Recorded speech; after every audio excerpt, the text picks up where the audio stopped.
Alhamdulillah, wassalatu wassalamu ala nabiyillah, amma ba'd.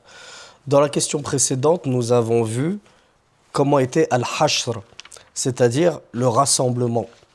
Et juste après nous avoir rassemblés, Allah va nous faire comparaître au jour dernier, ce qu'on appelle al-mawqif, le lieu où on va tous se tenir debout pour rendre des comptes à Allah subhanahu wa ta'ala. En tout cas pour ceux qui rendront des comptes à Allah subhanahu wa ta'ala.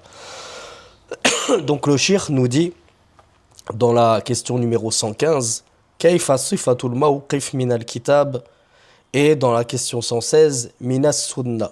Donc comment est décrit cette station où on va tous se tenir debout devant Allah subhanahu wa ta'ala, que ce soit dans le Coran ou dans la Sunna.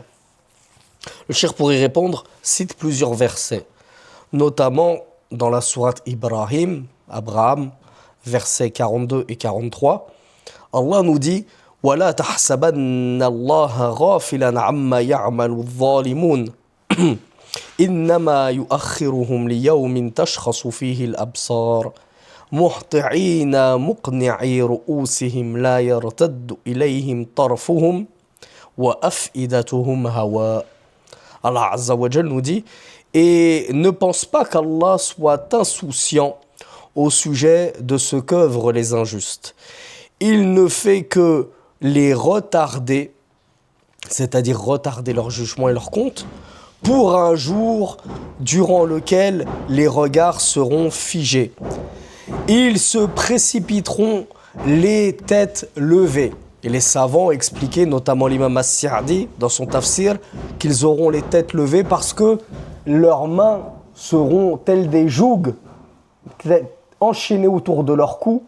Et du coup, c'est ce qui fait qu'ils auront la tête levée.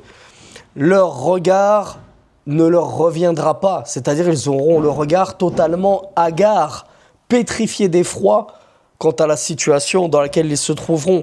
Wa af'idatuhum hawa. Et leurs cœurs seront vides. Et le Cheikh Ibn Uthaymin lui explique qu'ils auront le cœur vide parce que, comme on va le voir dans le verset suivant, leur cœur va se déplacer sous l'effroi et sous la grande peur. Il va quitter les poitrines pour aller se réfugier jusque dans la gorge. Du coup, l'emplacement du cœur habituel sera vide. Il n'y aura plus de cœur à cet endroit-là. Et d'autres savants expliquaient leur cœur sera vide, c'est-à-dire il ne contiendra plus rien si ce n'est peur, effroi et angoisse.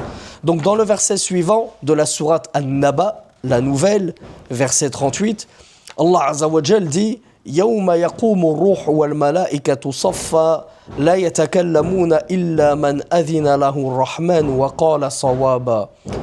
Le jour où l'esprit, c'est-à-dire Jibril, et les anges se tiendront en rang, nul ne parlera si ce n'est celui à qui Allah l'a permis, si ce n'est celui à qui le tout miséricordieux, Ar-Rahman, l'a permis, et il dira une chose juste.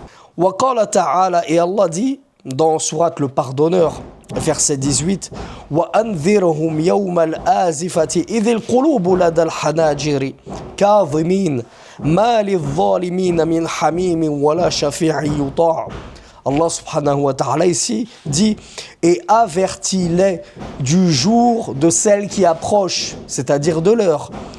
Et lorsque les cœurs seront dans les gosiers, comme on l'a vu tout à l'heure, ils vont remonter jusque dans la gorge. Kadhimin, silencieux, et selon une explication, angoissé. Il n'y aura point pour les injustes d'amis intimes, ni d'intercesseur qui sera obéi, au point que on lui accordera son intercession à leur égard, à ces injustes, à ces infidèles. Et enfin, dans la sourate Ar-Rahman, le tout miséricordieux, verset 31, Allah subhanahu wa ta'ala nous dit Sanafurughu lakum ayyuha thaqalan. Nous allons nous libérer pour vous. On va se charger de votre compte. Oh, les deux mesures. C'est Ath-Thaqalan, ce qui est voulu ici, c'est les hommes et les djinns. Donc Allah Azza wa Jal nous dit on va se consacrer à vous. On va se consacrer à votre jugement, aux hommes et aux djinns. Et j'ai oublié, il y a également le verset 4 de la sourate Al-Ma'arij, les voies d'ascension, dans lequel Allah subhanahu wa ta'ala nous dit Fi yawmin kana miqdaruhu 50 alf sana, en un jour dont la durée est de 50 000 ans.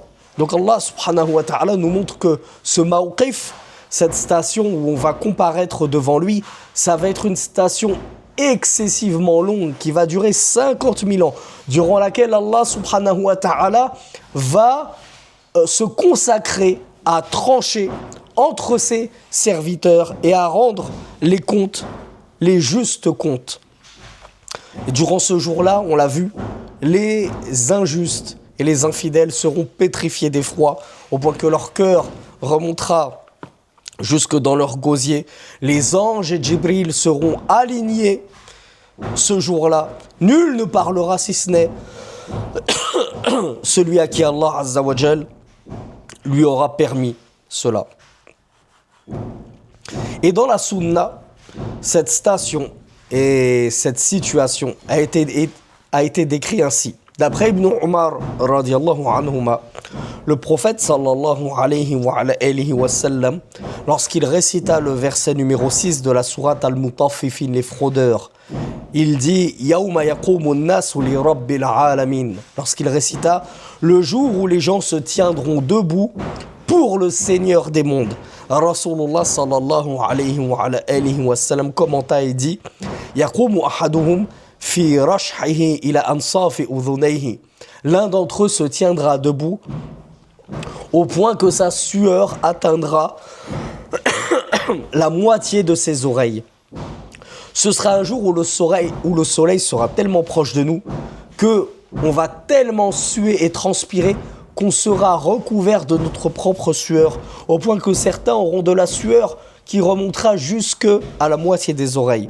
Et ce hadith, il est unanimement authentique, rapporté dans Al-Bukhari numéro 4938 et dans Muslim numéro 2862. Et dans un autre hadith qui ressemble, d'après Abu Huraira radiyallahu anhu, le prophète sallallahu alayhi wa sallam dit يعرق الناس يوم القيامة حتى يذهب عرقهم في الأرض 70 ذراعا ويلجمهم حتى يبلغ آذانهم. L'homme, au jour de la résurrection, va suer au point que sa sueur va s'ensevelir dans le sol jusqu'à 70 coudées de profondeur.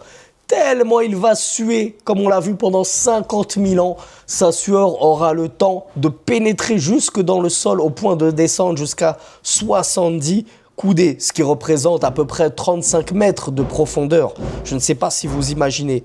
Puis le prophète sallallahu alayhi wa sallam poursuivit et il dit « Ils seront submergés jusqu'à ce que leur sueur atteigne leurs oreilles. » Et ce hadith-là, il est également unanimement authentique, rapporté dans le recueil de l'imam al-Bukhari numéro 6532 et dans le recueil de Muslim numéro 2863. هذا والله أعلم وصلى اللهم على نبينا محمد والحمد لله رب العالمين.